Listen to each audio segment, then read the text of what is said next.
Las tesis, escritas en latín, abordaban puntos como la verdadera naturaleza del arrepentimiento. Tesis 1. Cuando nuestro Señor y Maestro Jesucristo dijo arrepentíos, quiso que toda la vida de los creyentes fuera de arrepentimiento. La limitación del poder del Papa sobre el purgatorio. La invalidez de las indulgencias para perdonar culpas.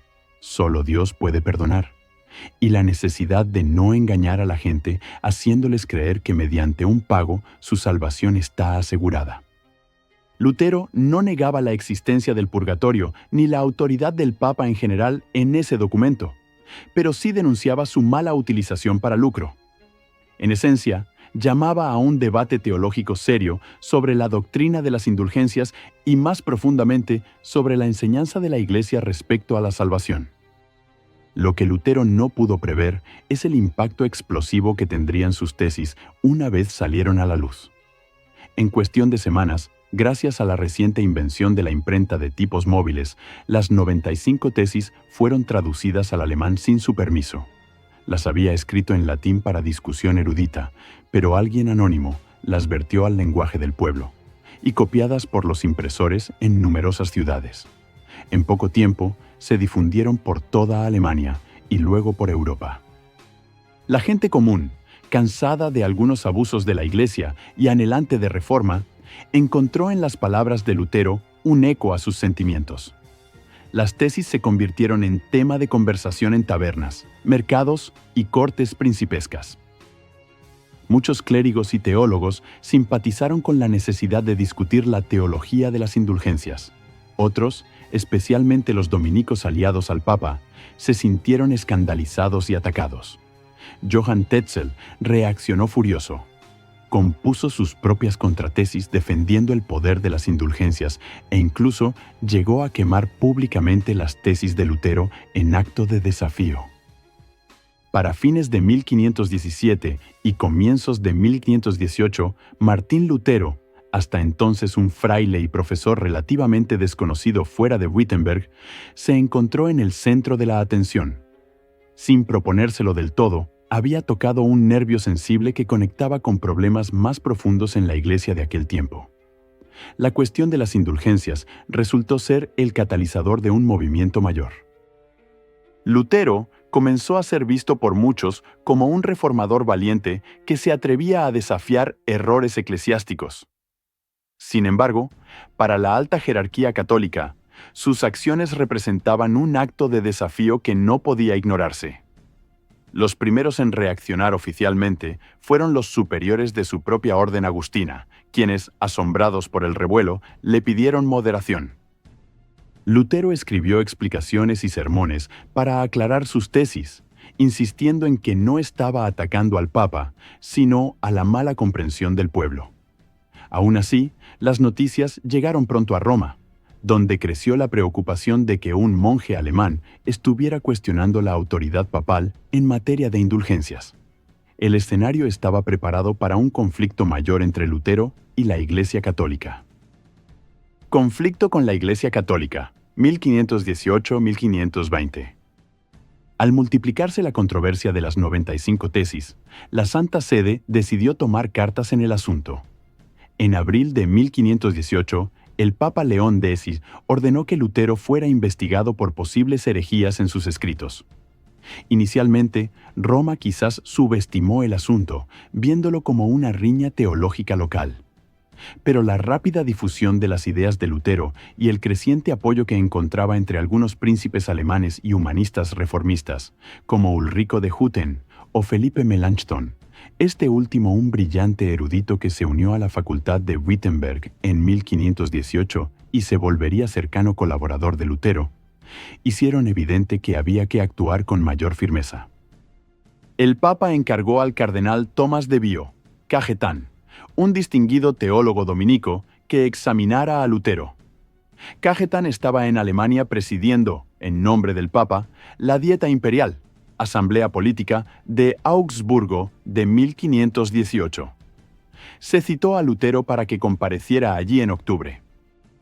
Martín Lutero acudió a Augsburgo amparado bajo la protección de su príncipe, Federico el Sabio, quien le había conseguido un salvoconducto del emperador Maximiliano I. La comparecencia ante el cardenal Cajetán fue tensa. El cardenal no tenía intención de debatir las tesis con Lutero, sino simplemente exigirle que se retractara de sus enseñanzas sobre las indulgencias y la gracia. En 3 reuniones, Cajetán adoptó un tono paternalista pero firme, reiterando que el Papa, en su bula Unigenitus de 1343 y en la potestad actual, había concedido esas indulgencias y que negar su validez era herejía. Lutero, con respeto pero con convicción, se mantuvo firme. Estaba dispuesto a obedecer al Papa, decía, pero solo si le demostraban con la Escritura o con razones evidentes que había errado. De lo contrario, no podía retractarse. En un momento, Cajetán le indicó que los que obtienen indulgencias no necesitan ni arrepentimiento, según cierto decreto papal, a lo que Lutero exclamó preocupado: «Que venga el Papa y retracte esa afirmación, porque no es cristiana». El cardenal, exasperado, terminó la audiencia ordenando a Lutero que no apareciera más ante él hasta que estuviera dispuesto a retractarse. Lutero, sintiendo el peligro de arresto, huyó de Augsburgo de noche con ayuda de amigos. En un informe a Roma, Cajetán calificó a Lutero de testarudo e incorregible. Pese a este desacuerdo, todavía no se tomó una medida definitiva. Se pensó en enviar a un enviado papal a negociar con Federico el Sabio para que entregara a Lutero, pero Federico defendió a su profesor alegando que gozaba de buena reputación en Sajonia y merecía ser escuchado imparcialmente. En medio de estos acontecimientos, Lutero continuó escribiendo y profundizando sus posturas. En 1519 ocurrió un evento crucial: el debate de Leipzig. El teólogo Johann Eck, ferviente defensor del papado y adversario intelectual de Lutero, retó a uno de los colegas de Martín, Andreas Karlstadt, a un debate público en la ciudad de Leipzig sobre la libre voluntad y las indulgencias. Karlstadt aceptó y Lutero decidió acompañarlo. En julio de 1519, durante varios días, tuvo lugar una célebre disputa en la Universidad de Leipzig. Inicialmente, Eck debatió con Karlstadt, pero el momento más importante fue cuando Eck y Lutero se enfrentaron cara a cara. Eck hábilmente llevó la discusión al terreno de la autoridad de la Iglesia, preguntándole a Lutero si apoyaba las ideas del reformador bohemio Jan Hus, quien había sido condenado por herejía y quemado en la hoguera en 1415 por cuestionar doctrinas católicas. Lutero, tras una intensa discusión, terminó afirmando que, en efecto, algunas tesis de Hus le parecían cristianas y evangélicas, y que no toda condena conciliar era irreformable. Incluso llegó a declarar que un concilio eclesiástico puede errar y que la máxima autoridad no es el Papa ni los concilios, sino la Sagrada Escritura. Estas afirmaciones radicales dejaron atónitos a muchos presentes. Para Eck y los partidarios de Roma, Lutero se había desenmascarado como un hereje peligroso que negaba la estructura misma de la autoridad de la Iglesia. Por otro lado, el desempeño de Lutero en Leipzig le ganó mayores simpatías entre aquellos que deseaban una reforma profunda.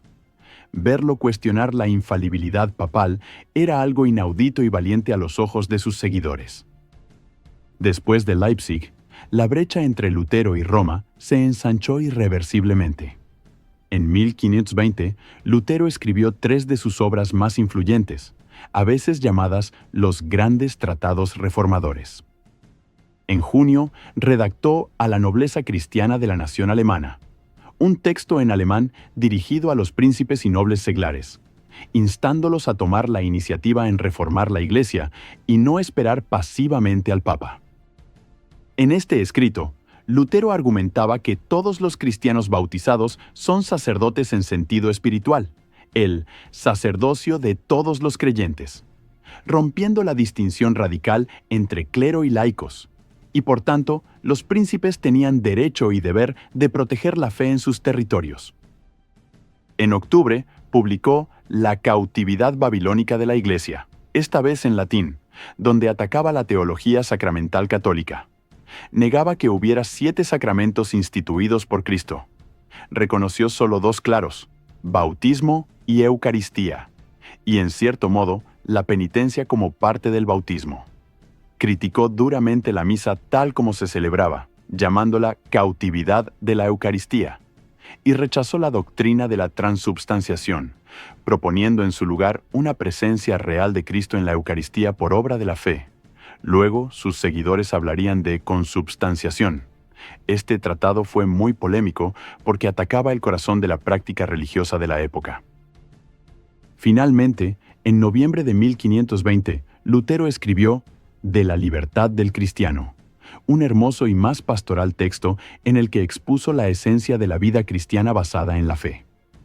Allí formuló la célebre paradoja: el cristiano es el señor más libre de todos y no está sujeto a nadie. El cristiano es el siervo más dócil de todos y está sujeto a todos, enfatizando que el creyente, salvado por gracia y no por obras, actúa en amor libremente y sirve al prójimo por gratitud a Dios. Pero incluso antes de que estos tratados circularan ampliamente, Roma ya había tomado su decisión. El 15 de junio de 1520, el Papa León X emitió la bula Exsurge Domine.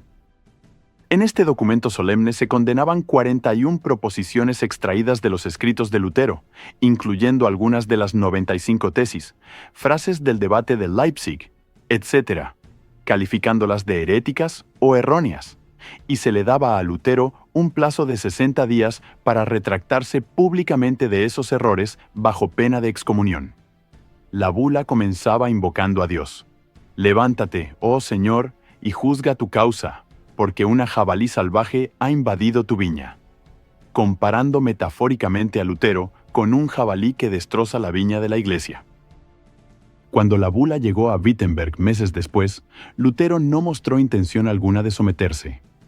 Por el contrario, como acto desafiante y simbólico, el 10 de diciembre de 1520 reunió a estudiantes y ciudadanos a las afueras de Wittenberg, encendió una hoguera y quemó públicamente la bula papal, junto con ejemplares del derecho canónico, las leyes eclesiásticas.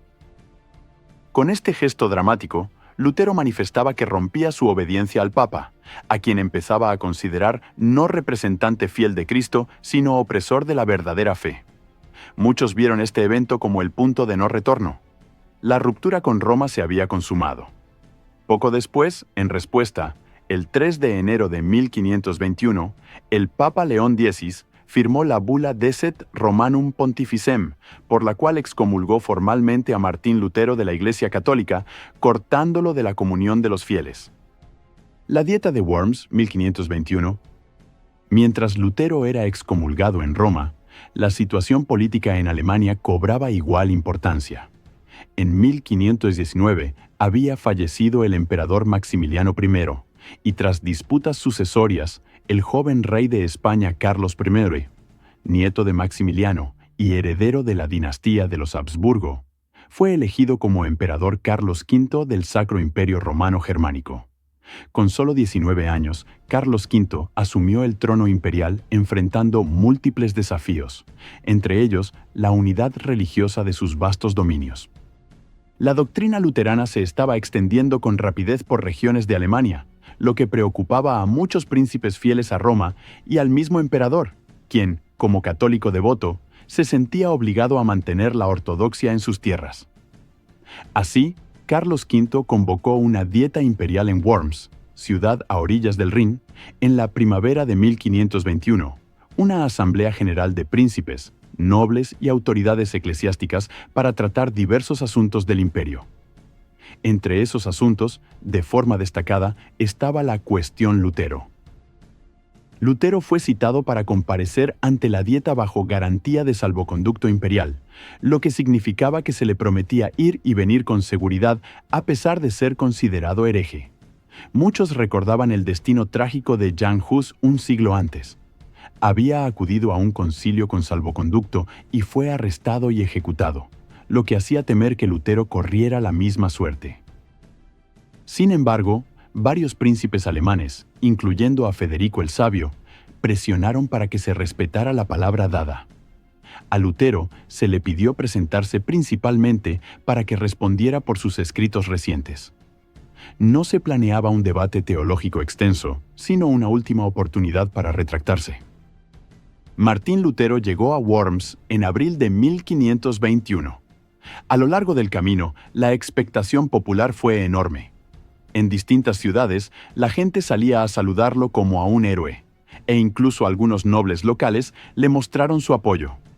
Al entrar en Worms, cuenta la historia que una multitud se congregó para verlo, y que incluso uno de los caballeros imperiales, Georg von Frundsberg, le aplaudió en el hombro diciendo: «Monje, caminas hacia una comparecencia más noble que ninguna de las de nosotros.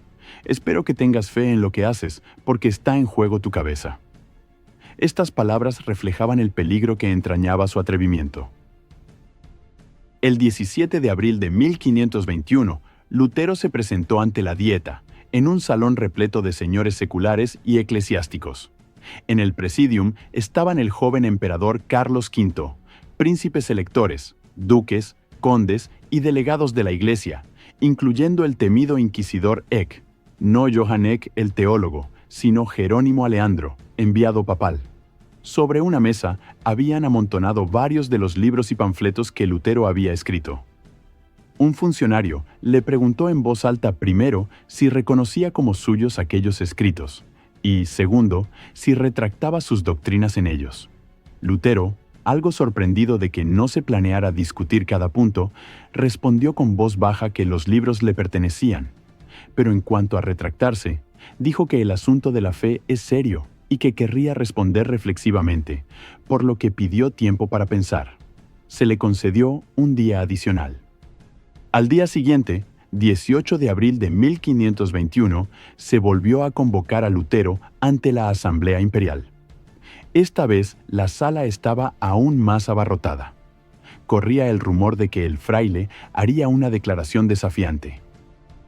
Interrogado de nuevo, Lutero empezó respondiendo en latín, pero a petición insistente, probablemente para que todos entendieran, muchos de los nobles no dominaban el latín, terminó hablando en alemán. Hizo primero una breve distinción. Sus escritos no eran todos del mismo tipo.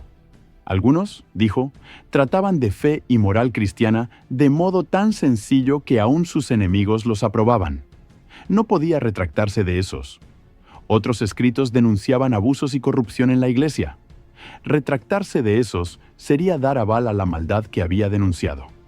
Y un tercer grupo eran escritos en los que polemizaba contra individuos que defendían tales abusos.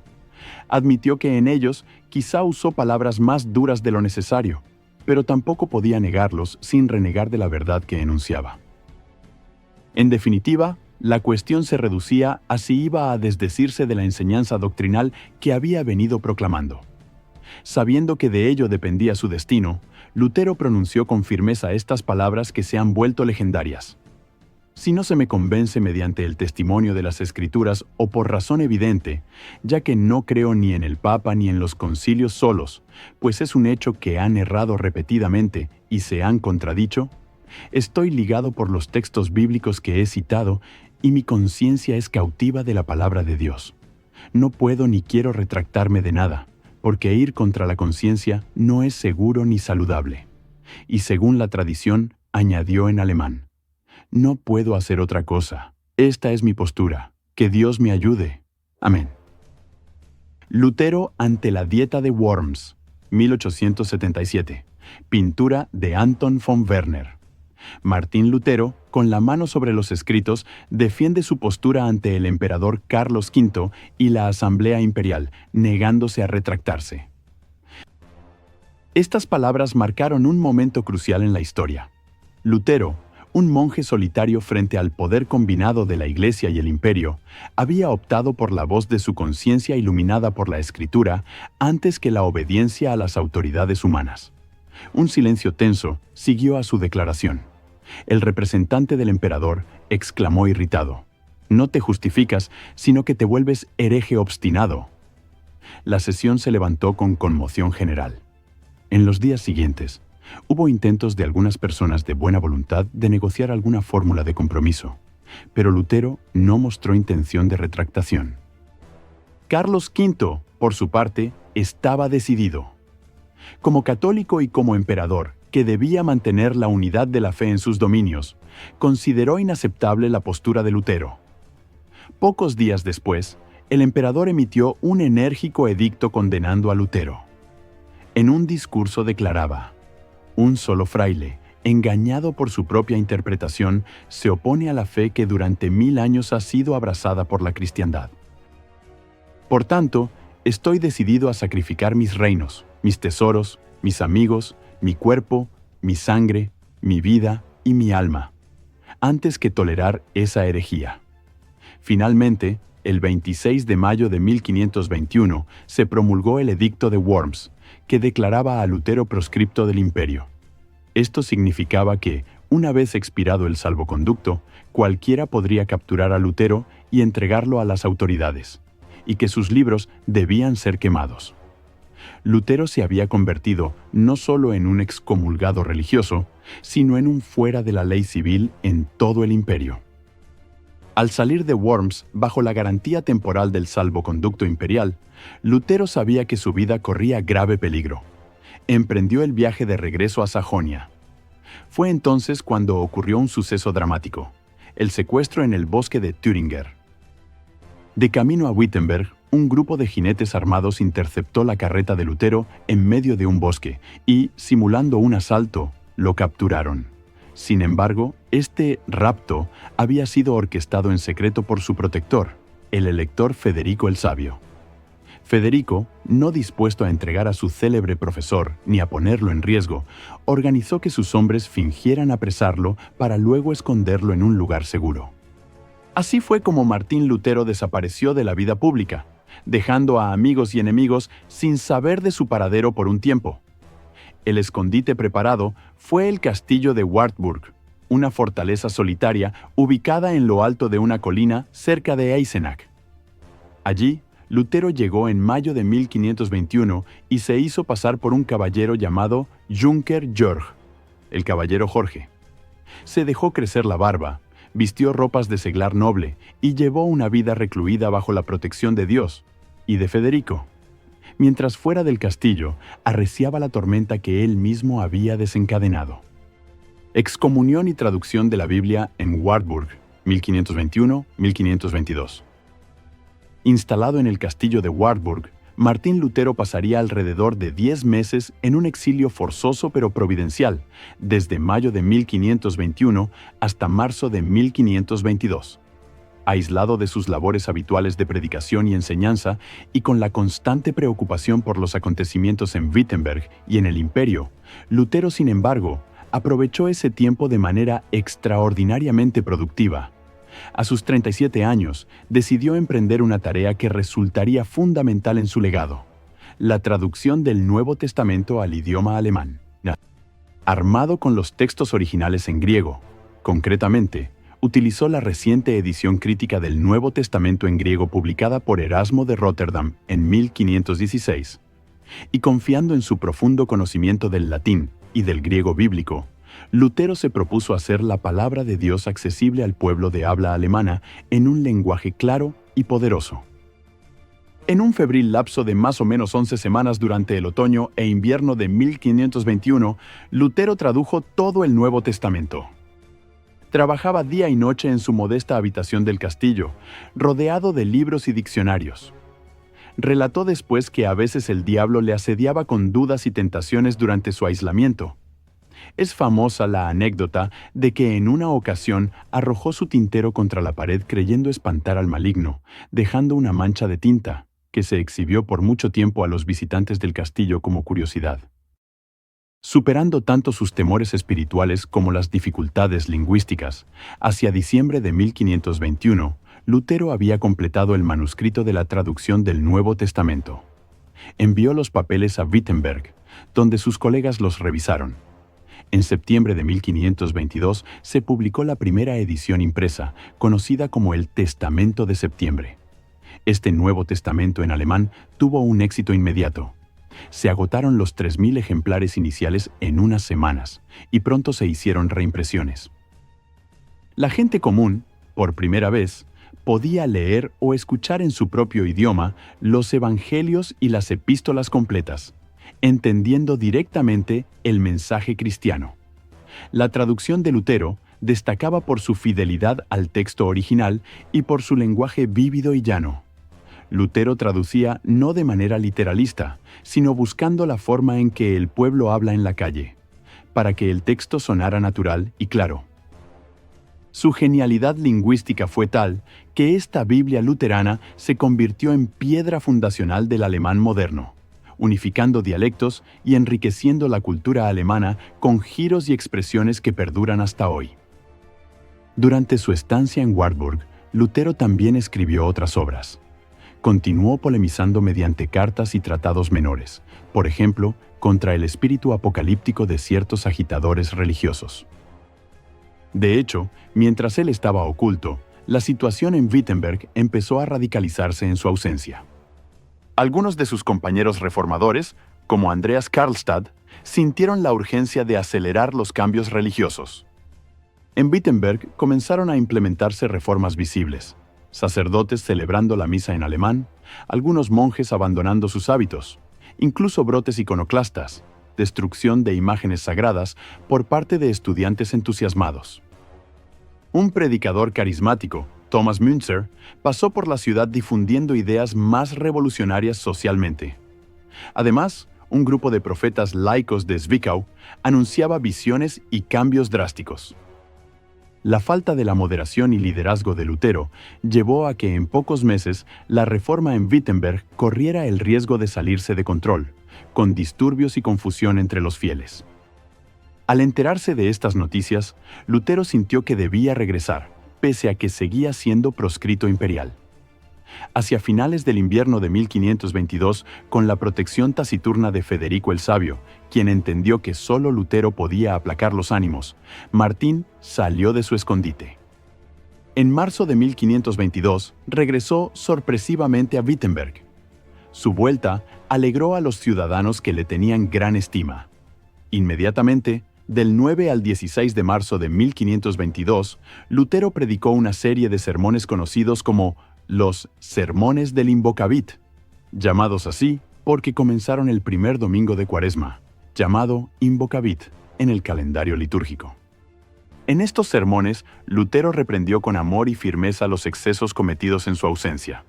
Afirmó que las imágenes o la misa papista sí debían corregirse, pero no mediante la violencia ni la imposición precipitada, sino a través de la enseñanza paciente y el convencimiento por la palabra de Dios. Dijo a la congregación que forzar cambios a personas no convencidas era tan malo como la opresión anterior. Invitó a volver al camino de la caridad y la tranquilidad, dejando que Dios obrara en los corazones con el tiempo. Su predicación tuvo el efecto deseado. Wittenberg recuperó la calma y las reformas continuaron de forma más ordenada y gradual.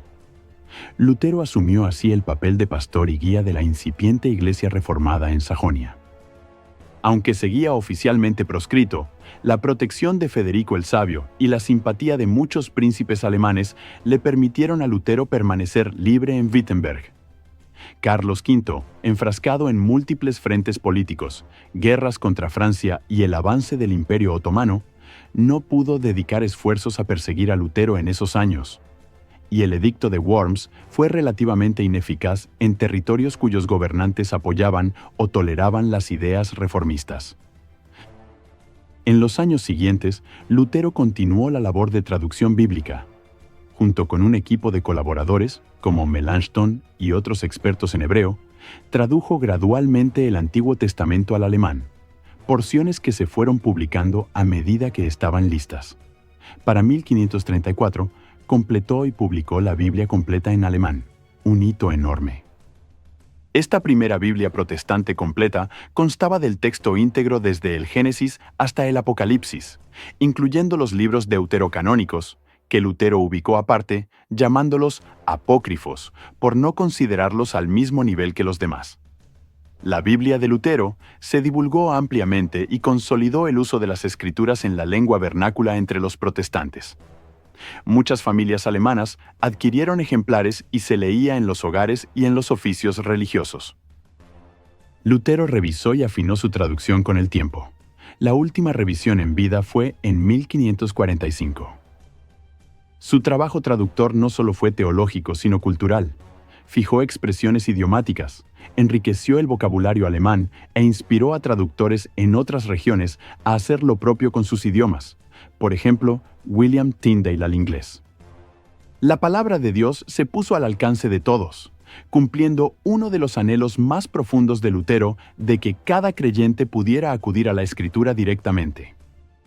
Mientras tanto, en el frente religioso europeo, las enseñanzas de Lutero seguían propagándose.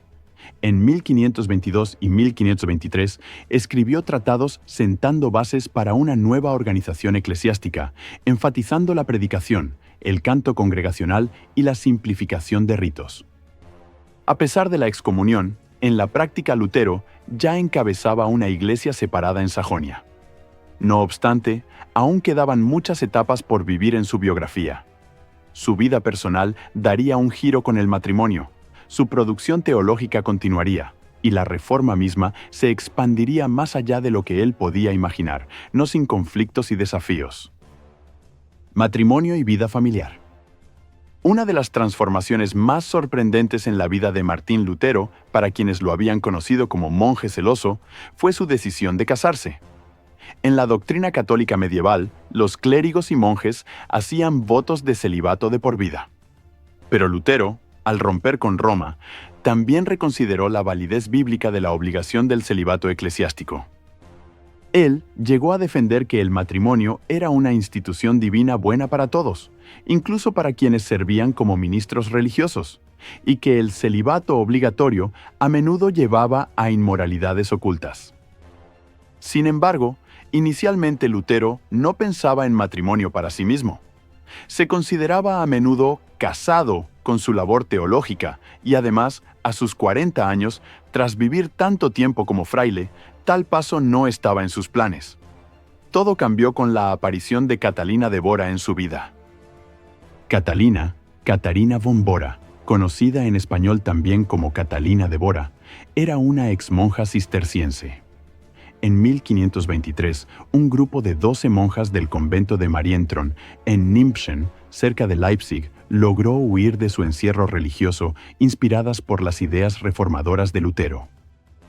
Habían oído de la predicación luterana que ofrecía una visión más libre del servicio a Dios y cuestionaba la clausura forzada de muchas jóvenes. Con ayuda de un comerciante amigo de Lutero, estas monjas escaparon del convento ocultas en barriles vacíos de pescado y encontraron refugio en Wittenberg. Martín Lutero se sintió responsable de ayudarlas a reintegrarse en la sociedad. Algunas volvieron con sus familias, y a la mayoría Lutero les buscó esposo entre sus conocidos seguidores, recordando que en esa época una mujer soltera sin apoyo familiar la tenía difícil. Catalina de Bora, de 24 años, era una de esas monjas refugiadas. Al principio, Lutero trató de arreglarle matrimonio con un maestro llamado Caspar Glatz, pero Catalina declinó esa propuesta. De hecho, con franqueza le manifestó a un amigo que estaba interesada o bien en otro hombre, Nikolaus von Amsdorf, colaborador de Lutero, o en el propio Lutero. Martín quedó sorprendido, pero también impresionado por la determinación de Catalina. Tras meditarlo y consultar con compañeros, algunos de los cuales inicialmente dudaban si convenía que el exmonje líder de la Reforma se casara, por la señal pública que enviaría, Lutero decidió que contraer matrimonio sería un testimonio poderoso de su fe en las enseñanzas que ahora defendía. Él mismo dijo en una carta que no tenía ni pasión de la carne ni gran amor, pero que se casaría para agradar a su padre, mortificar al diablo y dar ejemplo de su nueva doctrina. Así pues, el 13 de junio de 1525, Martín Lutero y Catalina de Bora se casaron en Wittenberg. Primero hubo una sencilla ceremonia privada en la casa de un colega, y luego, 2 semanas más tarde, celebraron una boda pública con amigos y festín, como era costumbre. El matrimonio de Lutero causó sensación. Muchos lo aplaudieron como la confirmación de la libertad cristiana y la santidad del matrimonio también para exreligiosos. Otros lo criticaron duramente, especialmente los católicos, que lo vieron como un sacrilegio. No faltaron panfletos satíricos retratando a Lutero casado con una monja como la pareja del anticristo. Pero Martín y Catalina demostraron pronto que su unión era sincera y bendecida. Lutero descubrió en Catalina a una compañera fuerte, inteligente y dedicada. Ella, proveniente de la nobleza menor, era una mujer práctica y de carácter resuelto. Al principio, él la llamaba cariñosamente Mikade. Catalina se ocupó de la economía doméstica con gran habilidad.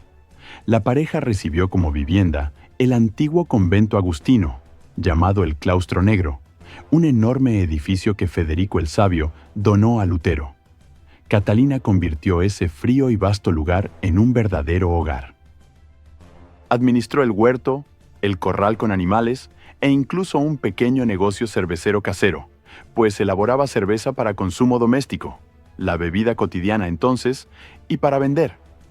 Asimismo, tomó huéspedes para generar ingresos, dado que la familia Lutero frecuentemente alojaba a estudiantes y visitantes en su casa.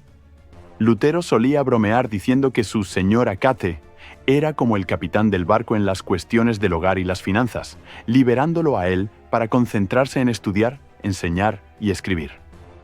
La pareja tuvo 6 hijos. Su primogénito, Hans, Juan, nació en junio de 1526, llenando de alegría a Lutero, quien se estrenó como padre a los 42 años. Luego vinieron Elizabeth, nacida en 1527, quien tristemente murió bebé a los pocos meses, lo que afectó profundamente a Martín y Catalina. Magdalena, nacida en 1529, Martín, 1531, Paul, Pablo, 1533 y Margarita, 1534. Lutero se reveló como un padre cariñoso y tierno, algo que contrasta con la imagen recia que a veces se tiene de él por sus escritos polémicos. Disfrutaba pasando tiempo con sus hijos, cantando himnos con ellos, pues la música ocupaba un lugar importante en su hogar, e incluso bajándose al suelo para jugar. Cuando su hija Magdalena enfermó gravemente a los 13 años y falleció en 1542, Lutero estuvo desconsolado. La sostuvo en sus brazos hasta el final y, aunque confesó su certeza de que ella estaría con el Señor, rompió a llorar en el entierro, mostrando que pese a su fortaleza, era también profundamente humano. En casa de los Lutero reinaba un ambiente de hospitalidad y vivacidad intelectual. A la hora de la comida, la mesa de Lutero solía estar llena no solo de la familia, sino de estudiantes, colegas o visitantes que venían a consultarlo. Las conversaciones que Martín sostenía durante estas cenas se hicieron famosas. Anécdotas, reflexiones teológicas, bromas, consejos pastorales. Sus alumnos las recopilaban en lo que luego se publicaría como las charlas de sobremesa, Tischreden. Estas charlas revelan a un Lutero espontáneo, a veces divertido, a veces brusco, siempre apasionado, hablando de todo tipo de asuntos, desde cómo educar a los niños hasta crítica de la corrupción, pasando por su gusto por la música, tocaba el laúd y componía himnos, o comentarios sobre pasajes bíblicos. Catalina a menudo participaba y tampoco dudaba en opinar, muestra de la confianza mutua que tenían. El matrimonio de Martín y Catalina se convirtió en un modelo para muchos otros líderes de la Reforma que pronto siguieron su ejemplo. La idea de la familia pastoral surgió en esta época. El pastor protestante casado, con esposa e hijos, sirviendo de ejemplo a su congregación de vida cristiana en el hogar. Lutero en sus sermones y escritos exaltó la vocación de esposo y esposa como un llamado divino tan digno como cualquier otro. Escribió que cambiar pañales o atender las tareas del hogar, cuando se hace con amor y fe, es grato a Dios. Esta revalorización del matrimonio y la vida familiar fue uno de los rasgos de la Reforma en las zonas donde echó raíces.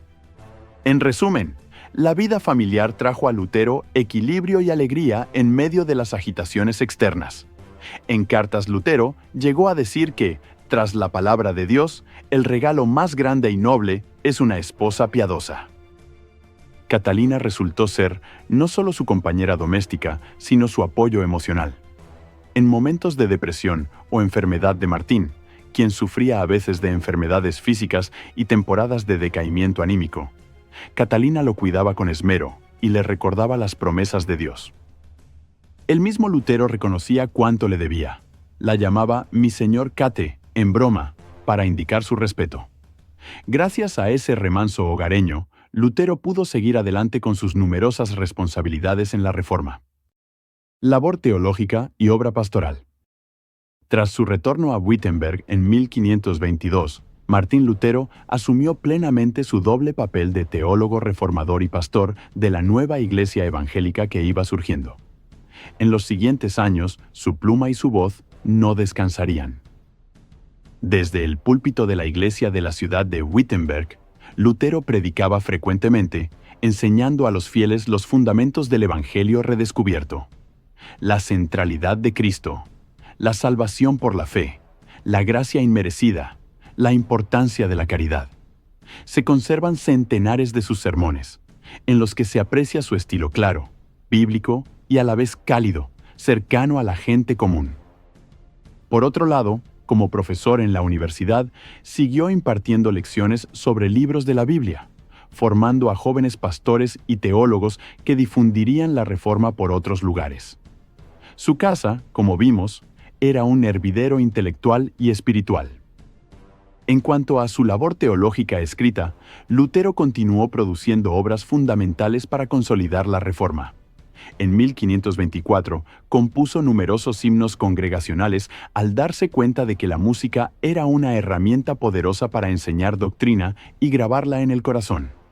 El más famoso de ellos es Ein feste Burg ist unser Gott, conocido en español como Castillo fuerte es nuestro Dios, inspirado en el Salmo 46, que llegaría a ser como el himno emblemático del protestantismo. Lutero amaba la música y consideraba que, después de la teología, la música era el mayor don de Dios. Introdujo el canto en alemán de toda la congregación en el culto, a diferencia de la misa latina donde solo cantaba el coro.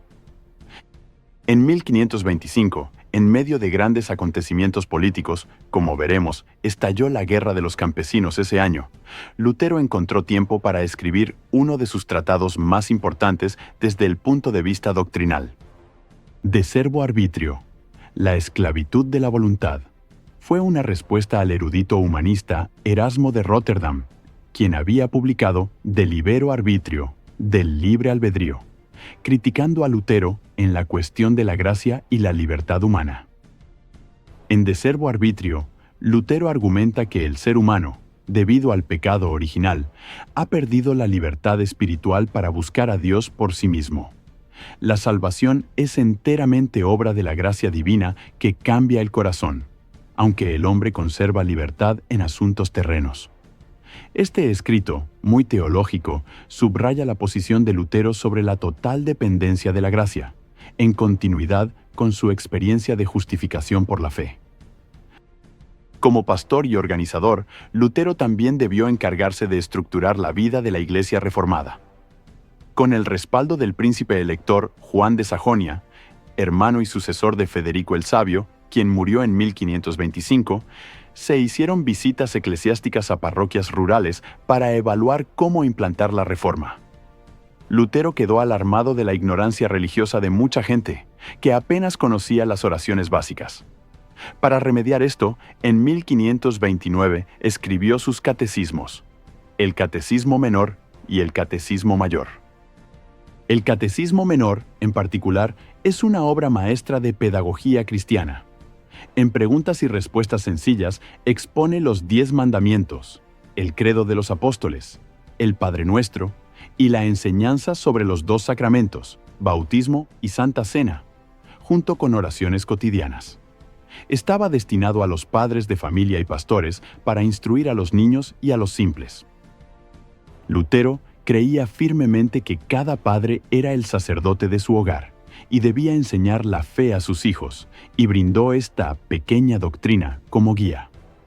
El Catecismo Mayor es una versión más extensa en forma de sermones explicativos para los adultos. Estos catecismos tuvieron enorme influencia y se usaron, y usan aún, en las iglesias luteranas para la formación de nuevas generaciones. Mientras tanto, la Reforma se expandía. Muchas ciudades y principados alemanes abrazaban las enseñanzas luteranas, estableciendo iglesias evangélicas, luteranas, que reemplazaban el latín por el idioma del pueblo en la liturgia, abolían la misa como sacrificio y en su lugar celebraban la Cena del Señor como conmemoración y comunión bajo las dos especies, pan y vino, para todos los creyentes y reorganizaban la jerarquía eclesiástica. Los príncipes asumieron en sus dominios un rol de supervisión de la iglesia local, ya que la autoridad papal había sido rechazada. Este modelo, en el que la iglesia regional quedaba bajo protección del gobernante, se llamó más tarde principio de cuius regio, eius religio. Cada territorio adopta la religión de su gobernante. Aunque formalmente eso se estableció algo después, en la Paz de Augsburgo de 1555. En cualquier caso, Lutero apoyó la cooperación con las autoridades civiles para la reforma eclesial, creyendo que los príncipes habían sido puestos por Dios para tal fin en ausencia de un liderazgo correcto de Roma. No todo fue fácil dentro del movimiento reformador.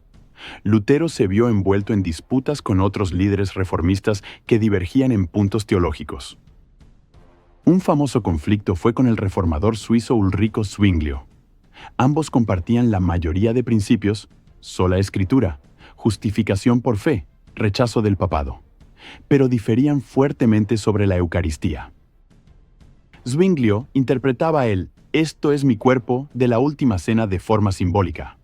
Para él, el pan y el vino eran solo símbolos que representaban el cuerpo y la sangre de Cristo, un memorial. Lutero, en cambio, aun rechazando la transubstanciación, sostenía la presencia real de Cristo en la cena. Explicaba que Cristo está en, con y bajo el pan y el vino. Para él, Jesús verdaderamente ofrece su cuerpo y sangre junto con los elementos, aunque sigan siendo pan y vino. Esta visión se conocería como consubstanciación, aunque Lutero no usó ese término. En 1529, el landgrave Felipe de Hesse reunió a Lutero y Zwinglio en el coloquio de Marburgo para intentar la unidad de los protestantes. Lamentablemente, la reunión terminó en desacuerdo. Lutero y Zwinglio no pudieron consensuar el tema de la Cena del Señor. Lutero incluso escribió con tiza sobre la mesa las palabras «Hoc est corpus meum», esto es mi cuerpo, insistiendo en su interpretación. Aunque se respetaron mutuamente, esa diferencia partió el movimiento reformador en dos ramas principales, la luterana y la reformada, calvinista posteriormente. Lutero lamentó no lograr unidad, pero prefirió mantener la integridad de lo que él creía enseñanza bíblica. Otro frente de desafío fue la aparición de grupos más radicales, como los anabaptistas, quienes consideraban insuficiente la reforma de Lutero y promovían rebautizar a los adultos creyentes, rechazando el bautismo infantil, y a veces formaban comunas teocráticas. Lutero rechazó sus prácticas y doctrinas como extremistas y desordenadas. Su principal oposición teológica fue que quitaban eficacia al bautismo de niños y minaban la idea de una iglesia amplia, incluyendo a toda la comunidad. Estas tensiones internas obligaron a Lutero a definir y delimitar más su teología, enfatizando un camino de reforma moderado y bíblico, alejado tanto del catolicismo romano como del radicalismo. En el campo político-social, Lutero también debió responder a acontecimientos convulsos. El más serio fue la Guerra de los Campesinos Alemanes, 1524-1525. Inspirados en parte por la idea de libertad cristiana predicada por Lutero, pero mezclándola con reclamos económicos y sociales muy terrenales, vastos grupos de campesinos se sublevaron contra la nobleza en varias regiones alemanas. Aunque al principio Lutero simpatizaba con algunas quejas legítimas de los campesinos, redactaron los 12 artículos demandando alivio de opresiones feudales, se horrorizó cuando la rebelión se tornó violenta con saqueos, quema de castillos y asesinatos. Él, que creía en la obediencia a las autoridades civiles establecidas por Dios, se vio en una posición difícil. Trató de mediar con un escrito llamando a la paz, pero cuando la guerra se extendió, apoyó que los príncipes la sofocaran. En 1525 escribió un polémico panfleto contra las hordas campesinas, ladronas y homicidas. donde instaba a las autoridades a acabar con la revuelta sin miramientos. El levantamiento fue aplastado sangrientamente, con decenas de miles de campesinos muertos. Este episodio manchó la reputación de Lutero ante los campesinos y los sectores más humildes que se sintieron traicionados por él. Lutero defendió que el Evangelio trataba de la libertad del alma, no del orden social, y que la rebelión era contraria a Dios. Sin embargo, la brutalidad que apoyó, aunque fuera retóricamente, es vista con crítica. Este suceso demostró los dilemas éticos que Lutero enfrentaba como líder. Su reforma espiritual tenía implicaciones sociales explosivas que él no siempre supo o quiso canalizar hacia cambios terrenales. Pese a tales controversias, Lutero continuó con su misión pastoral cotidiana. Predicaba casi todos los domingos y fiestas, consecraba obispos. En la iglesia luterana primitiva, algunos pastores principales fueron llamados superintendentes. Aconsejaba a conciencia casos de matrimonio, divorcio, monjes que dejaban votos, etc., y respondía a innumerables cartas de consulta de toda Europa. Montones de personas le escribían pidiéndole interpretación de algún pasaje bíblico o consejo en tribulaciones espirituales. Lutero respondía con paciencia e ingenio, siempre apuntando a la fe en las promesas de Dios. Incluso compuso un pequeño manual de oraciones para su peluquero, enseñándole cómo orar el Padre Nuestro cada día. Un aspecto sobresaliente de su labor fue la consolidación doctrinal de la Reforma luterana. En 1530, cuando el emperador Carlos V buscó restaurar la unidad religiosa en su imperio, convocando la Dieta de Augsburgo, Lutero no pudo asistir, seguía siendo legalmente un proscrito. Pero se refugió en el castillo de Coburgo mientras sus compañeros, liderados por Melanchthon, presentaban la Confesión de Augsburgo. Este documento, escrito por Melanchthon, pero revisado por Lutero previamente, resumía de forma moderada los principales artículos de fe de las iglesias reformadas alemanas. Declaraba la continuidad de la fe luterana con la tradición católica en muchas cosas, afirmaba la Trinidad, la divinidad de Cristo, etc., pero explicaba las doctrinas de justificación por la fe, la naturaleza de la Iglesia, el papel de los sacramentos y enumeraba los abusos rechazados: celibato forzoso, misa como sacrificio, peregrinaciones, etc. La Confesión de Augsburgo de 1530 se convertiría en el texto confesional fundamental del luteranismo. Carlos V la rechazó, pero los príncipes luteranos formaron después la Liga de Esmalcalda para defenderse, y así la división se institucionalizó. Lutero apoyó la redacción de otros textos doctrinales, como los Artículos de Esmalcalda, 1537, que eran un testamento teológico preparado en caso de concilio. Toda esta producción muestra a Lutero no solo como un polemista inicial, sino como un constructor de una nueva tradición eclesial con cimientos firmes. En sus últimos años, Lutero también escribió textos más polémicos y lamentables. En 1543 publicó Sobre los judíos y sus mentiras, un panfleto tristemente célebre por su tono virulentamente antijudío. Frustrado porque, a pesar de sus esperanzas iniciales, la comunidad judía no se había convertido al cristianismo evangélico y viendo que algunos judíos incluso intentaban atraer conversos cristianos, Lutero desató una diatriba terrible proponiendo medidas como quemar sinagogas y expulsar a los judíos. Este escrito ha manchado su legado, pues sus palabras fueron usadas siglos después para justificar persecuciones. También se pronunció contra otras corrientes como los turcos musulmanes, dado que el Imperio Otomano amenazaba a Europa por el este, o contra los católicos de forma mordaz. Estas invectivas se pueden atribuir al estilo combativo de la época y al temperamento vehemente de Lutero, pero no dejan de ser pasajes oscuros de su obra que contrastan con su predicación del Evangelio de amor. A pesar de todo, la figura de Lutero cerró su vida siendo ampliamente reconocida como el padre de la Reforma protestante. Desde 1540 en adelante, su salud se fue deteriorando. Sufría artritis, problemas digestivos y urinarios, cálculos renales, y las tensiones de años de lucha le pasaban factura. Aún así, seguía escribiendo y predicando cuando podía. Hizo viajes para mediar en disputas, pues su opinión era respetada. En enero de 1546, con 62 años, viajó a su ciudad natal, Eisleben, para ayudar a resolver un conflicto entre los condes de Mansfeld, su familia extendida. Irónicamente, volvió a la villa donde había nacido, cerrando así el círculo de su vida. Durante varias semanas trabajó en esa negociación y predicó 4 sermones allí. El 18 de febrero de 1546 falleció en Eisleben, probablemente a causa de un ataque al corazón o derrame cerebral tras días de enfermedad. Sus últimas palabras registradas en un papel fueron Wir sind Bettler, hoc est verum.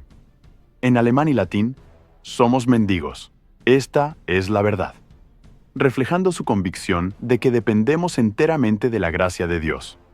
Sus amigos que lo acompañaban testificaron que murió confiando en el Señor Jesús. Su cuerpo fue trasladado a Wittenberg y sepultado con honores en la iglesia del castillo de Wittenberg, la misma en cuya puerta había clavado las tesis 29 años atrás. Legado en la Reforma Protestante. Martín Lutero dejó tras de sí un legado inmenso, habiendo pasado de ser un monje desconocido a la figura central de uno de los mayores movimientos de cambio en la historia del cristianismo, la Reforma Protestante. Su valentía al enfrentar a la Iglesia de su tiempo abrió las puertas para que múltiples corrientes reformadoras se extendieran por Europa en el siglo XVI. En vida, Lutero vio cómo sus enseñanzas echaban raíz firmemente en muchos territorios alemanes. Tras la Dieta de Augsburgo de 1530 y la formación de la Alianza Protestante, las regiones fieles a la Reforma se consolidaron. Estados como Sajonia, Hesse, Prusia y pronto Escandinavia, Suecia, Dinamarca, Noruega, adoptaron la fe luterana como religión oficial. La liturgia en lengua vernácula, la predicación central de la palabra y el canto congregacional se volvieron señales características de estas iglesias reformadas. Retrato de Martín Lutero realizado por Lucas Cranach el Viejo, c. 1532. Lutero aparece con vestimenta negra académica, símbolo de su condición de doctor en teología, reflejando la seriedad y resolución del reformador en plena madurez. El luteranismo se constituyó así en la primera denominación protestante claramente definida. Incluso antes de su muerte, ya se hablaba de la Iglesia luterana o evangélica, por énfasis en el Evangelio frente a la Iglesia romana. Los seguidores de Lutero, con el apoyo de príncipes y magistrados locales, reorganizaron las estructuras eclesiales. Se crearon consistorios, se nombraron superintendentes, obispos luteranos en la práctica, y se implementó la enseñanza del catecismo en las escuelas. La reforma luterana trajo también un impulso a la educación pública.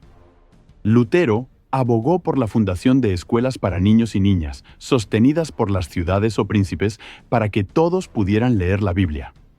Su colega Melanchthon, llamado preceptor de Alemania, fue clave en este empeño educacional. El ideal era tener una población alfabetizada que pudiera entender la palabra de Dios de primera mano. En consecuencia, la tasa de alfabetización mejoró en los países protestantes con el tiempo, comparativamente. La influencia de Lutero trascendió su propia rama. Su acto de desafío inspiró a otros reformadores. En Suiza, Zwinglio comenzó reformas paralelas. Posteriormente, Juan Calvino en Ginebra, aunque de segunda generación, ya que era un niño cuando Lutero publicó las tesis, consolidó una teología reformada que divergía en puntos de Lutero, pero compartía los principios básicos de la centralidad bíblica y la justificación por la fe. Hasta en Inglaterra, el rey Enrique V, aunque por motivos políticos, rompió con Roma en 1534, y más tarde los anglicanos adoptaron muchas ideas protestantes. Se puede decir que Lutero encendió una mecha que provocó una transformación religiosa paneuropea. Su legado teológico quedó sintetizado en expresiones que se volvieron distintivas del protestantismo, a menudo conocidas como las 5 solas, formuladas posteriormente por teólogos reformadores, pero basadas en principios que Lutero defendió. Sola Escritura, solo la Escritura. La Biblia es la máxima autoridad en materia de fe y doctrina. por encima de tradiciones humanas o autoridades eclesiásticas. Lutero tradujo la Biblia y siempre apelaba a ella en los debates, afianzando esta idea de la primacía de la palabra escrita de Dios. Sola fide, solo la fe. La justificación del pecador delante de Dios es únicamente por la fe en Cristo, no por obras o méritos. Este es quizás el núcleo del descubrimiento espiritual de Lutero y de su prédica, que el hombre es salvado por confiar en la obra redentora de Jesús. Sola gratia, solo la gracia. La salvación es un regalo inmerecido de la gracia de Dios. No la ganamos. Dios la otorga por su misericordia soberana. Lutero enfatizaba que el ser humano es espiritualmente incapaz sin la gracia preveniente de Dios. Solus Christus, solo Cristo. Cristo es el único mediador entre Dios y los hombres. Ni los santos, ni María, ni el Papa pueden ocupar el lugar central que pertenece a Jesucristo en la fe. Lutero elevó la figura de Cristo como el corazón de las Escrituras y de la teología. Soli Deo Gloria, solo a Dios la gloria. Toda la gloria por la salvación, y por todo debe darse únicamente a Dios. El sistema religioso medieval, con su veneración de santos, reliquias y logros humanos, quedó reemplazado por la gloria dirigida a Dios solamente. Estos principios, aunque formulados más claramente después, laten en los escritos y sermones de Lutero y pasaron a ser la bandera conceptual de los protestantes en general. La reforma de Lutero también obligó a la Iglesia Católica a reaccionar. Surgió así la llamada Contrarreforma o Reforma Católica, que tuvo su máxima expresión en el Concilio de Trento, 1545-1563. La Iglesia Católica reafirmó sus doctrinas, contradiciendo la teología luterana en puntos como la justificación, los sacramentos, la misa, etc. Pero simultáneamente corrigió muchos abusos, exigió mejor formación del clero, reguló la venta de indulgencias, fomentó la vida espiritual auténtica en órdenes religiosas nuevas como los jesuitas. En cierto modo, Lutero, a través del cisma que provocó, también catalizó la renovación interna de la Iglesia Católica.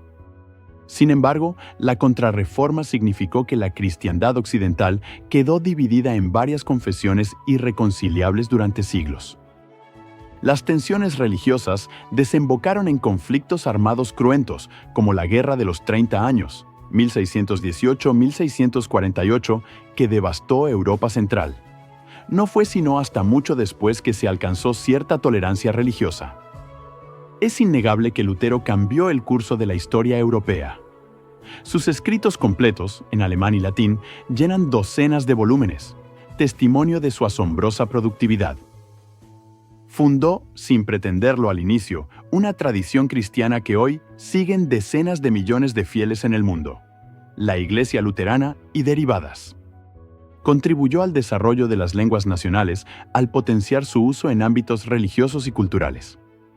Por ejemplo, así como su traducción de la Biblia fijó el alto alemán, traducciones inspiradas en su ejemplo hicieron lo propio en lenguas escandinavas, inglesa, Tyndale y luego la King James, etc. Su exaltación de la conciencia individual ante la Biblia abonó el terreno para el surgimiento del pensamiento moderno, donde el individuo y su responsabilidad personal cobran valor central. Lutero también dejó un modelo de cristiano comprometido con la verdad de la fe a cualquier costo. Para muchos creyentes evangélicos posteriores, su figura es similar a la de un profeta que denunció la corrupción y llamó a volver al evangelio puro. Cada 31 de octubre, muchas iglesias protestantes conmemoran el Día de la Reforma en recuerdo de la valentía de Lutero al clavar las tesis. En 2017, al cumplirse 500 años de ese evento, hubo celebraciones ecuménicas donde incluso católicos y luteranos juntos reconocieron la importancia histórica de Lutero y dialogaron sobre sus implicaciones, algo impensable siglos antes. Impacto en la historia cristiana y europea. El impacto de Martín Lutero trasciende las fronteras de la Iglesia y se extiende a la propia civilización occidental. En el ámbito cristiano, Lutero propició la pluralidad confesional. Antes de él, en Europa occidental solo existía una iglesia cristiana institucional, la católica romana, aparte de pequeños grupos disidentes marginales. Después de Lutero, la cristiandad occidental se diversificó en múltiples iglesias y denominaciones. Este pluralismo religioso, si bien fue conflictivo al inicio, con el tiempo abrió paso a ideas de libertad religiosa y de conciencia. Su defensa de que cada individuo debe responder a Dios según su entendimiento de las Escrituras sembró la idea germinal de que imponer una fe por la fuerza es indebido. Aunque Lutero mismo no era plenamente tolerante según estándares modernos, no aprobaba el anabaptismo ni el catolicismo en sus tierras, el proceso histórico desatado por él desembocó en el reconocimiento de la libertad de culto unos siglos después. En el aspecto cultural y nacional, la influencia de Lutero es palpable en la identidad alemana. Su traducción bíblica y sus escritos modelaron la lengua alemana estándar, dándole cohesión en una época en que Alemania era un mosaico de dialectos. Muchas expresiones cotidianas en alemán provienen de la pluma de Lutero. Asimismo, su insistencia en la educación generalizada tuvo eco. Las iglesias luteranas establecieron escuelas y promovieron la alfabetización mucho antes que fuera un objetivo de los estados. La música sacra floreció con los corales luteranos. 2 siglos después, Johann Sebastian Bach, devoto luterano, compondría sus cantatas corales inspiradas directamente en los himnos de Lutero y en su teología, elevando la música occidental a cumbres sublimes. En el norte de Europa, la ética de trabajo y educación promovida por la Reforma contribuyó al surgimiento de sociedades prósperas y relativamente igualitarias. En el plano político, Lutero alteró la relación entre Iglesia y Estado. Al cortar la obediencia a la autoridad papal en vastas regiones, los gobernantes locales ganaron autonomía sobre asuntos religiosos. Esto fortaleció a los estados nacionales emergentes en detrimento del universalismo medieval. Su postura de sometimiento a las autoridades civiles, siempre y cuando éstas no obligaran a ir contra la conciencia religiosa, también influyó en la teoría política luterana posterior, que tendió a ser conservadora en lo social, pero legitimadora de estados soberanos en lo religioso. Por contraste, otros reformadores inspirados en Lutero, como calvinistas, desarrollarían ideas diferentes sobre gobierno.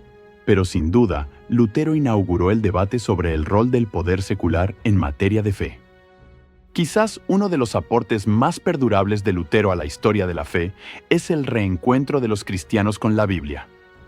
Tras la Reforma, la Biblia pasó a ser el centro de la predicación, la teología y la devoción personal en las iglesias protestantes. Millones de creyentes comenzaron a leer las Escrituras regularmente, a estudiarlas y memorizarlas. Esto generó un laicado mucho más instruido bíblicamente. Con el tiempo, incluso la Iglesia Católica, en parte influenciada por ese ejemplo, fomentó una mayor lectura bíblica, aunque eso sería más evidente después del siglo XVIII y sobre todo en el XX. Hoy, la visión de que la Biblia es accesible para todos los fieles y de que contiene en lenguaje claro lo esencial para la salvación es ampliamente aceptada en prácticamente todas las denominaciones, un concepto que Lutero defendió con pasión. En perspectiva histórica, Lutero aparece como una figura compleja. Por un lado, un hombre de la Edad Media tardía, con algunas limitaciones de su contexto. No cuestionó ciertas intolerancias de su época y mantuvo supersticiones de su tiempo, como su creencia en la inminencia del fin del mundo o en la presencia real del diablo tentándolo físicamente.